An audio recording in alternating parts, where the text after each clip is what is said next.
দুজন মাইকী লোৱাটো সেইটো বেন কৰিছে বেলেগত, কিন্তু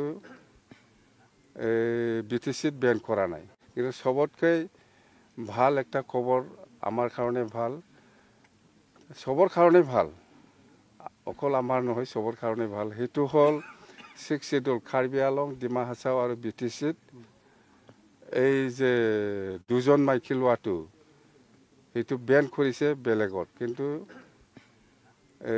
BTCত বেন কৰা নাই। কেবিনেটে ডিচিশ্যন লৈছে সেইটো।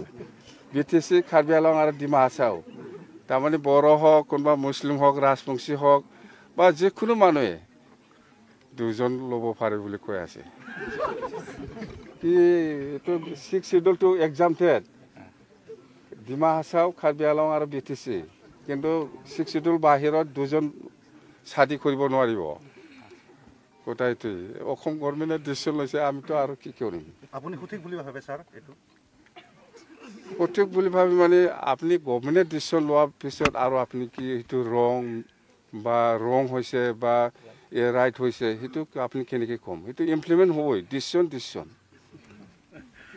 দেই। আজিৰ পৰা এছেম্বলি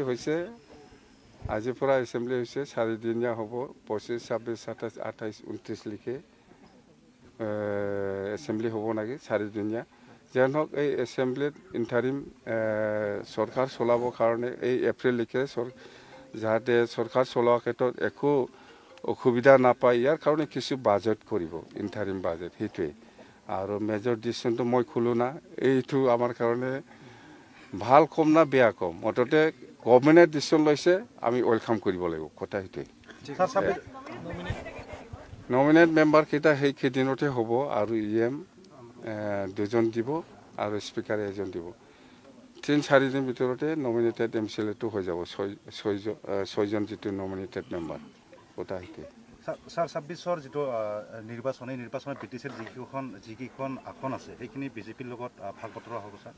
আপোনালোকে জানে এলায়েন্স মানে SGP হওক, BJP হওক বা BPF হওক বা যিকোনো যিমান দল আছে, এলায়েন্স হিচাপে চিটটো শ্বেয়াৰিং হয়, চিটটো শ্বেয়াৰিং হ'বই, সেইটোতো নিয়ম, কথা সেইটোৱে। দুজন মাইকী লোৱাটো সেইটো বেন কৰিছে বেলেগত, কিন্তু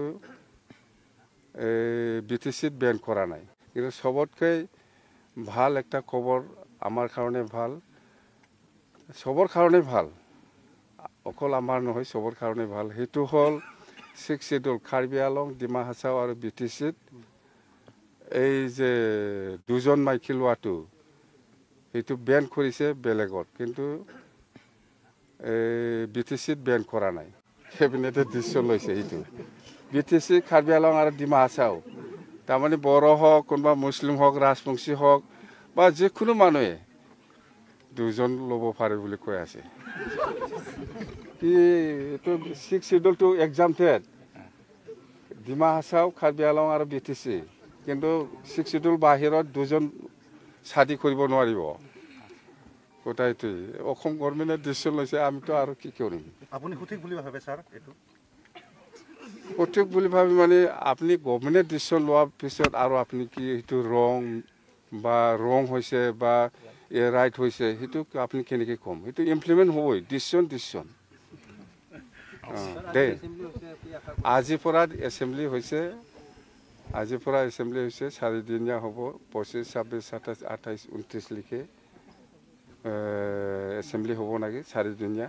যেন হওক এই এছেম্বলিত ইণ্টাৰিম চৰকাৰ চলাবৰ কাৰণে এই এপ্ৰিললৈকে যাতে চৰকাৰ চলোৱাৰ ক্ষেত্ৰত একো অসুবিধা নাপায়, ইয়াৰ কাৰণে কিছু বাজেট কৰিব, ইণ্টাৰিম বাজেট, সেইটোৱে। আৰু মেজৰ ডিচিশ্যনটো মই ক'লোঁ না, এইটো আমাৰ কাৰণে ভাল কম না বেয়া কম, মুঠতে গভৰ্ণমেণ্টে ডিচিশ্যন লৈছে, আমি ৱেলকাম কৰিব লাগিব, কথা সেইটোৱে। নমিনেট মেম্বাৰকেইটা সেইকেইদিনতে হ'ব, আৰু EM দুজন দিব আৰু স্পীকাৰে এজন দিব। 3-4 দিনৰ ভিতৰতে নমিনেটেড MCLAটো হৈ যাব, ছয়জন যিটো নমিনেটেড মেম্বাৰ, কথা সেইটোৱে। ছাৰ 26ৰ যিটো নিৰ্বাচনত BTCৰ যিকেইখন আসন আছে সেইখিনি BJPৰ লগত ভাগ বতৰা হ'ব ছাৰ? আপোনালোকে জানে এলায়েন্স মানে SGP হওক, BJP হওক বা BPF হওক বা যিকোনো যিমান দল আছে, এলায়েন্স হিচাপে চিটটো শ্বেয়াৰিং হয়, চিটটো শ্বেয়াৰিং হ'বই, সেইটোতো নিয়ম কথা এইটোৱে। Thank you, sir.